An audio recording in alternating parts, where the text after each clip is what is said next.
ஓம் தத்புருஷாய வித்மகே வக்ரதுண்டாய தீமஹன்னோ நந்தி பரசோதயா. குரு பிரம்மா குரு விஷ்ணு குரு தேவோ மகேஸ்வரராய. நெக்ஸ்ட் ஜென் நேர்கள் அனைவருக்கும் கோடான கோடி நமஸ்காரங்கள் தெரிவித்துக் கொள்கிறேன். இன்றைய தினம் வைகாசி மாத பலன்கள். வைகாசி 1 முதல் வைகாசி 31 வரை, 15/5/2026 முதல் 14/6/2026 வரை இருக்கக்கூடிய வைகாசி மாத பலன்கள். அதாவது காலபுருஷ தத்துவத்திற்கு 2ஆம் இடம் தனஸ்தானத்தில் சூரியன் பிரவேசிக்கின்ற ஒரு காலம்தான் வைகாசி மாதம். காலபுருஷ தத்துவத்திற்கு 5ஆம் அதிபதி அதிர்ஷ்டக்காரகன் பூர்வ புண்ணிய ஸ்தானாதிபதி. மிகப்பெரிய உலகத்திற்கு உங்க எல்லாருக்கும் நல்ல அதிர்ஷ்டத்தை தரக்கூடிய வைகாசி மாதம். ஏகப்பட்ட திருமணங்கள் எதற்காக அந்த வைகாசி மாதம் நிச்சயிக்கப்பட்டு நடக்கப்படுகிறது.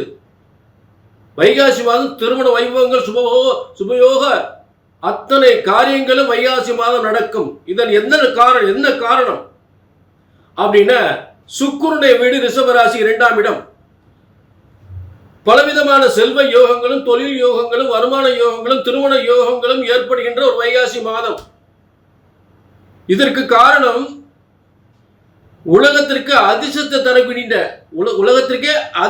தருகின்ற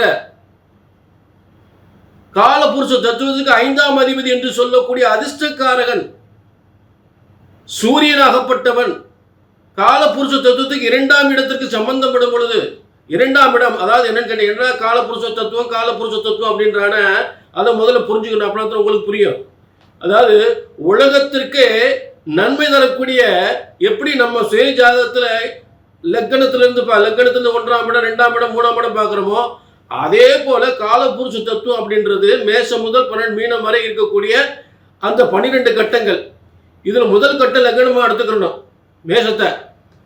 மேஷத்தை லக்னமா எடுத்து இந்த உலக பலன்களை சொல்லும் பொழுது மேஷத்தை லக்னமா எடுத்து அதற்குரிய பலன், அதுக்கு 5ஆம் அதிபதி அதிர்ஷ்டக்காரகன்.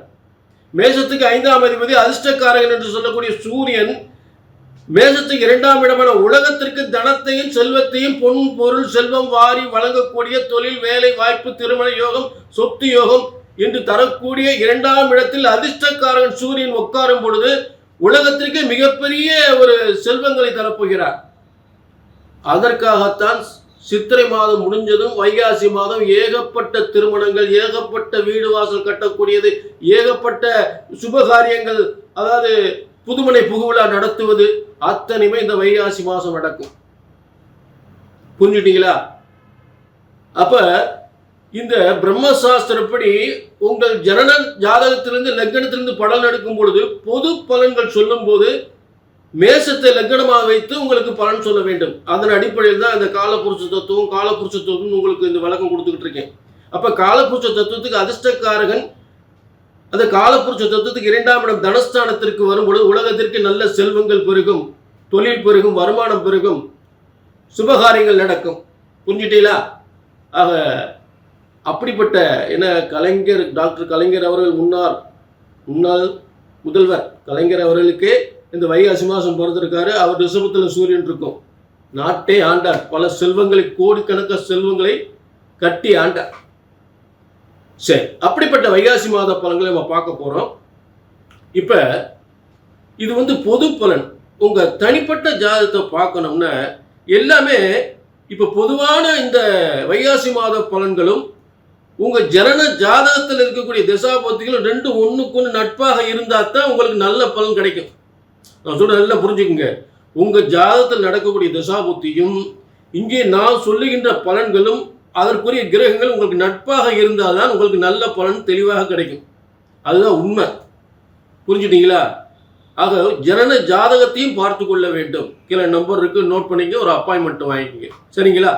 இப்ப எல்லா ராசிக்குமே வைகாசி மாதம் செல்வங்களை கொட்டி தருகின்ற வைகாசி மாத பலன்களை பார்ப்போம். வைகாசி மாத பலன்கள் சிம்ம ராசிக்கு சூப்பருங்க, பிரமாதங்க. வைகாசி மாதம் ஏன்னா ஆரம்பத்திலிருந்து உங்கள் ராசியை பற்றி தான் மற்ற ராசிக்கு பலன் சொல்லும்போது உங்கள் ராசியை இணைச்சி தான் பலன் சொல்ல வேண்டிய நிலை இருக்குது. ஏன்னா காலபுருஷ தத்துவத்துக்கு 5ஆம் இடம் புண்ணிய ஸ்தானம்.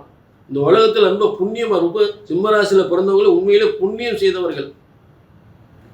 பேர் தான் சிம்மராசி. ஆனால் மக்களுக்கு, மக்களோடு மக்களாக மக்களுக்கு செய்யக்கூடிய அனைத்து, தன்னை வருத்தி அனைத்து பணிகளும் செய்யக்கூடியவர்கள். நல்ல ஒரு தலைமை தாங்கும் தகுதி, நிர்வாகம். அப்ப உங்க ராசிக்கு அதிபதி போய் 11ஆம் இடம், அதாவது பாத்தீங்கன்னா உங்களுக்கு 10ஆம் இடத்துல ஜீவனஸ்தானத்தில் உட்கார்ந்துருக்கார். உங்க ராசிக்கு அதிபதி ஜீவனஸ்தானத்தில் உட்கார்ந்துருக்கார். காலபுருஷ தத்துவத்திற்கு 2ஆம் இடம், அது உங்களுக்கு ஜீவனஸ்தானம். அப்ப அதுக்கு என்ன அர்த்தம்? அதுக்கு என்ன அர்த்தம் கேட்கிறேன் சார். எங்களுக்கு என்ன தெரியும், உங்களுக்கு தானே தெரியும். அப்ப காலபுருஷ தத்துவத்துக்கு 2ஆம் இடம் வருமானம் தரக்கூடிய இடம். அந்த இடத்துல உங்க ராசிக்கு அதிபதி போய் உங்களுக்கு 10ஆம் இடத்துல, அது 10ஆம் இடமா அமைஞ்சு உட்கார்ந்த என்ன அர்த்தம்? தொழில் மூலம் வருமானங்கள், முன்னேற்றங்கள் நிச்சயமாக ஏற்படும்.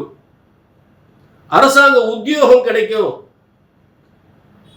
அரசு உத்தியோகத்தில் புதிய பொறுப்புகள், அதிகமான பொறுப்புகள் ஏற்படும். புதிய பொறுப்புகள், ப்ரமோஷன் கிடைக்கும். நிர்வாக திறமை, பெயர், புகழ், அந்தஸ்து, கௌரவம் மிகப்பெரிய முன்னேற்றத்தை அடையும். அதுக்கு அர்த்தம் அதுதான். புரிஞ்சுட்டீங்களா? அப்ப இந்த வைகாசி மாசத்தில் அடுத்து என்ன ஒரு சிறப்பு அப்படின்னு பார்த்தோம்னா, உங்களுக்கு லாபஸ்தானத்துல குரு சுக்கிரன் இருக்கிறாங்க. குரு சுக்கிரன் யாரு? 3-10க்குரியவர்.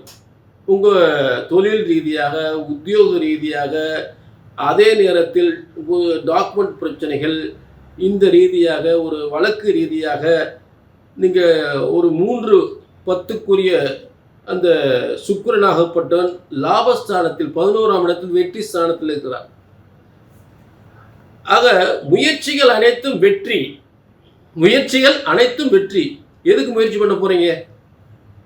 உங்க தொழிலுக்கு, உங்க பதவிக்கு, உங்க வியாபாரத்திற்கு, உங்க வருமானத்திற்கு, முன்னேற்றத்துக்கு, பதவி உயர்வுக்கு, உங்க செய்கிற முதலீடுக்கு. ஏன்னா அந்த 11ஆம் இடத்திலிருந்து பார்க்கக்கூடிய இடம் என்ன? குரு சுக்கிரன் இருந்து எங்க பார்க்கிறாங்க? 11ஆம் இடத்துல 5ஆம் இடத்தை பார்க்கிறாங்க. 5ஆம் இடம் அதிர்ஷ்டம். அப்ப ஒரு முயற்சி செய்து அந்த முயற்சிக்குரிய கிரகங்கள் 11ஆம் இடத்தில் வெற்றியாக அமைந்து அது 5ஆம் இடத்தை பார்க்கும் பொழுது நல்ல பெயர், புகழ், பதவி, செல்வம், பெயர், புகழ், பதவி, செல்வம், சொத்து, சுகம், கௌரவம், புகழ், அந்தஸ்து அத்தனையும் பிரமாதமா சூப்பரா இருக்கும். பெயர், புகழ், அந்தஸ்து, கௌரவம் பிரமாதமா இருக்கும். லைஃப்ல இந்த மாதிரி ஒரு அமைப்பு ரொம்ப சூப்பர், பிரமாதம். குரு சுக்கிரனும் 11ஆம் இடத்திலிருந்து 5ஆம் இடத்தை பார்க்கும்போது திடீர் அதிர்ஷ்டம், திடீர் பதவி யோகம். பார்வதங்க குரு, அதாவது கிரகங்களுடைய பார்வைதான். அப்படி எந்த ஸ்தான பலத்திலிருந்து எந்த ஸ்தானத்திலிருந்து பார்க்குது, அதான் முக்கியம். புரிஞ்சுட்டீங்களா? சரி, அடுத்து உங்களுக்கு இந்த வைகாசி மாசத்துல கிரக அமைப்புகள் என்னன்னு கேட்டீங்கன்னா, சூரியன் தான் வைகாசி மாசத்தோட நாயகன். அவருடைய சிறப்பு அம்சத்தில் இருக்கார். உங்க ராசிக்கு அதிபதியா போய் 10ஆம் இடத்துல உட்கார்ந்து இருக்கார். அப்ப நீங்க உங்க தொழில் ரீதியாக எடுக்கப்படுகின்ற முயற்சிகள் அனைத்தும் மிகப்பெற்று ஏற்படுத்தும். பதவி யோகம், அரசாங்க பதவி, தொழில் யோகம், வருமான யோகம், முன்னேற்ற யோகம் நிச்சயமா சிறப்பாக இருக்கும். பேர் புகழோடு இருப்பீங்க. அடுத்து இந்த பூமிகாரன், அதான் 4ஆம் அதிபதி, வீடு, வண்டி, வாகனம், அதே இடத்துல உயர் பதவி. இந்த 4ஆம் அதிபதி போய் 9ஆம் இடத்துல.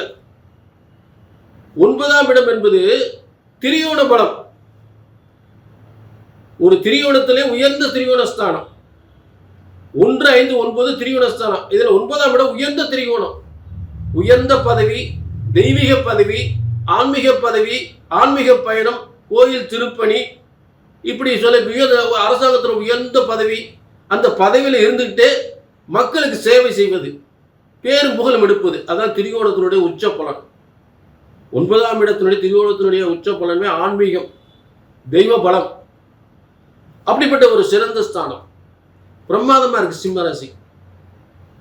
வைகாசி மாசம் தெய்வீக மாதம், பிரமாதமான பேர், புகழ், கௌரவம், அந்தஸ்து சிறப்பாக அமையக்கூடிய ஒரு அற்புதமான மாதம்.